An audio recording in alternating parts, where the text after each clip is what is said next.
Hey guys, it's Jolly, and today I'm here to show two products that are new to me. So I'm going to be showing you guys the Cover FX Power Play Foundation in the shades G70 and N70. And also the Laura Mercier Flawless Fusion Ultra Longwear Concealers in the shades 2W and 3W. Okay, so full disclosure, here's the deal. I tried to record this video the other day and it was a nightmare. I wasn't used to my new filming setup. The camera angle was bad. It was all bad. Okay, so I tried out N70 the other day, which is the shade that I am in their Natural Finish Oil-Free Foundation. So I've swatched four things here. So what we're talking about today is the Cover FX Power Play Foundation. This is G70. This is N70. This is N70 in the Natural Finish. And this is my favorite foundation match and formula, which is Nars Sheer Glow in Tahoe. So let's blend those all out a bit with different fingers. So you can see that the two Cover FX in N70 are very, they're like the same. Now, the Tahoe is kind of like in between the G70 and the N70 in the Power Play. So let's take G70 and N70 in Power Play, and I'm gonna wipe my hands off. And let's just do a quick swatch on my face. So here is G70. And here is N70. Okay. So, you can already see the coverage of that. That's G70 blended out.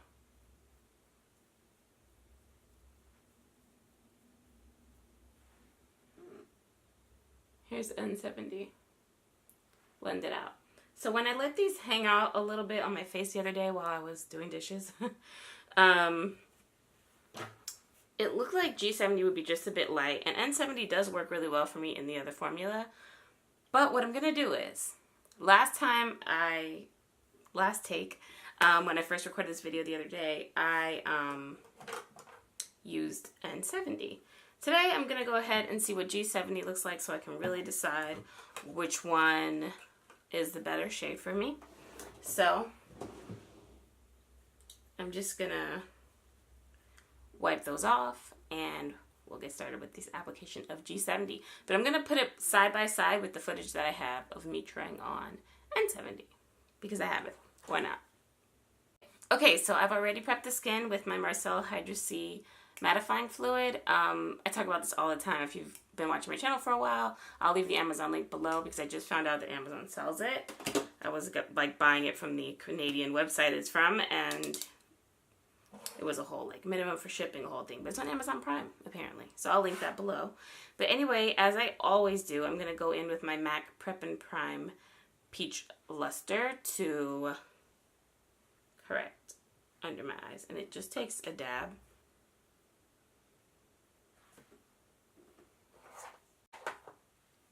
So don't forget to shake this foundation well before you get some out. And the reason I really wanted to try G70 is because some people who wear the same shades as me in other foundations wear G70 instead of N70. So I just wanted to see once and for all what my best match was. Okay, and also this time I'm going to go in with my Beauty Blender instead of a brush, but I did use a brush in the prior application.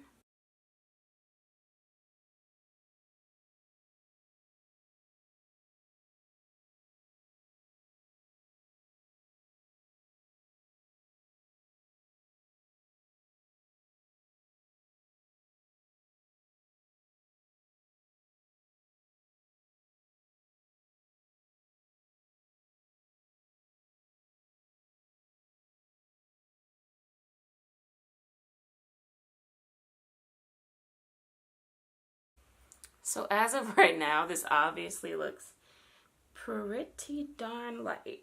And I know like Missy Lynn on YouTube said that she tends to mix the two shades. Sometimes, not tends to. She said she wears N70 and sometimes she mixes in some G70. But I'm not interested in purchasing two of these and mixing. I mean, I already purchased them, but I'm going to return the one that's not the better shade for me. So, right now, it's looking a little crazy. Especially with the contrast from the corrector into my eyes, but we'll see how it does when I add my concealer and contour and all that stuff. But as of right now, I definitely prefer N70. It's not like N70 was too dark anyway. I was just curious about this shade. And if anything, because this is a more matte foundation, I would want to use this in the spring and summer anyway, and that's when I have a tan. So I wouldn't want a shade that's lighter. So I'm going to go in with my concealer now. This is the Mercier Flawless Fusion Ultra Longwear Concealer in shades 2W and 3W. So I'm going to first apply 3W and then just a little bit of 2W.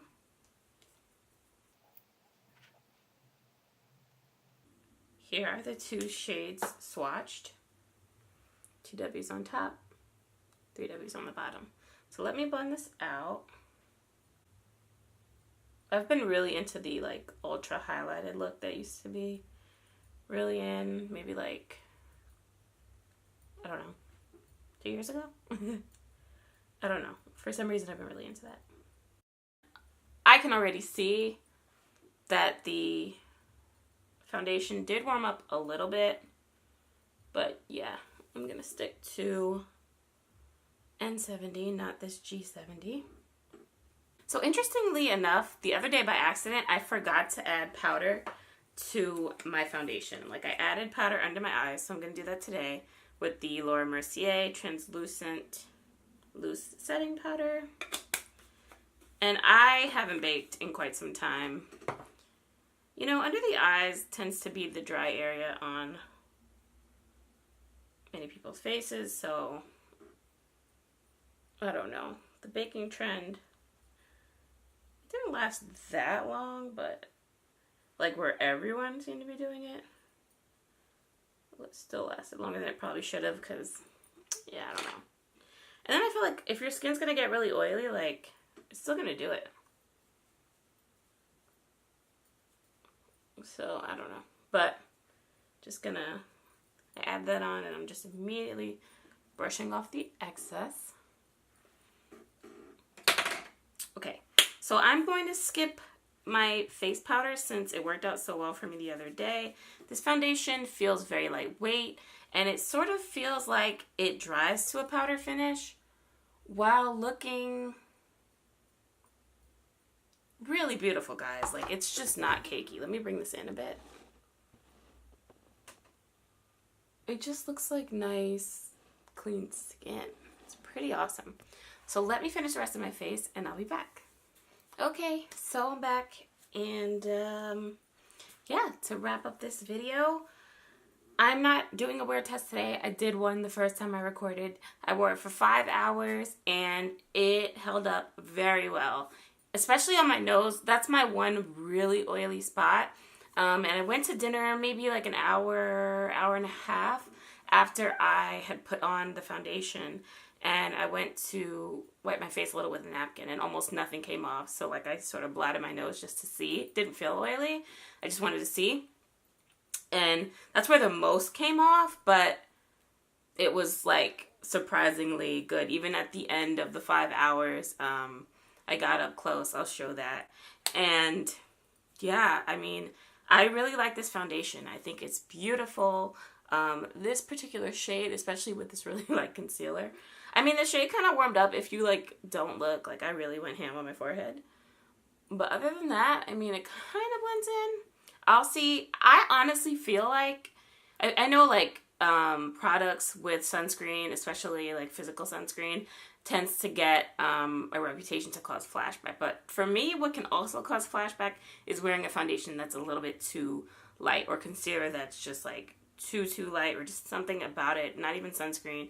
Just, yeah, like when it's too light and you wear, and you like use a flash, it's just a bad combination, and it causes that flashback, I've noticed.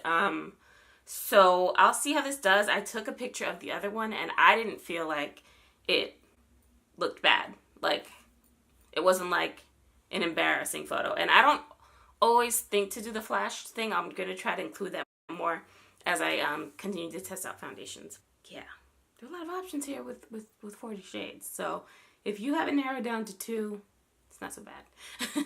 I do feel like the Cover FX foundation lived up to its claims. It's another Cover FX foundation that I am impressed by. I like the natural finish. This gives you a more glowy finish, and this is going to be great, this new Power Play one, for spring and summer, just those hot days. You know, I will say I want to try this again and revisit this like in a couple of months when it gets like really warm. I mean, it's like late April right now, so I might not even have to wait a couple months. We'll see. Just like trying to apply this in the morning, wear it all day. I'm curious as to how well it touches up. Like, there are some foundations, like, I feel like my Nars Sheer Glow, while it's not the most transfer resistant and it's not the most matte, it doesn't make me more oily, but it doesn't necessarily control the oil either. Like, I just feel like it doesn't matter so much because it's beautiful, and also it's touch-upable. Yes, I'm coining that term. No, but it's I just feel like certain foundations, like, they begin to like break up, and then there's like nothing you can do to save it. And then there are those long wear foundations that like the old, I feel like they changed the formula, but Smashbox Studio Skin, like in like 2012, Mac Pro Longwear, which I haven't worn in a long time, they like, that was so New York just now, long. But anyway, your sweat would kind of like bead over it, and you could like blot, and the foundation would be intact underneath. It's like weird. So I don't know if this is going to be one of those, or like, which are like really resilient, or if it's going to be hard to touch up, or what. You know what I mean? So I am curious to revisit this. It's just not hot enough right now, and I'm not going to like work out to try to like create that effect. You know what I mean? Like with a full face foundation on. I just want the actual sun to like hit my face and do its damage. So we'll see how it holds up in that. But for now, it's lived up to its claims, and I'm happy with it. But I don't want to make this video too long. I hope that you guys enjoyed this, found it informative. If you did, please give me a thumbs up and subscribe so that you don't miss my future videos, because I've got some plans of lots of videos to come. So stay tuned for that, and thank you so much for watching, and until next time, bye!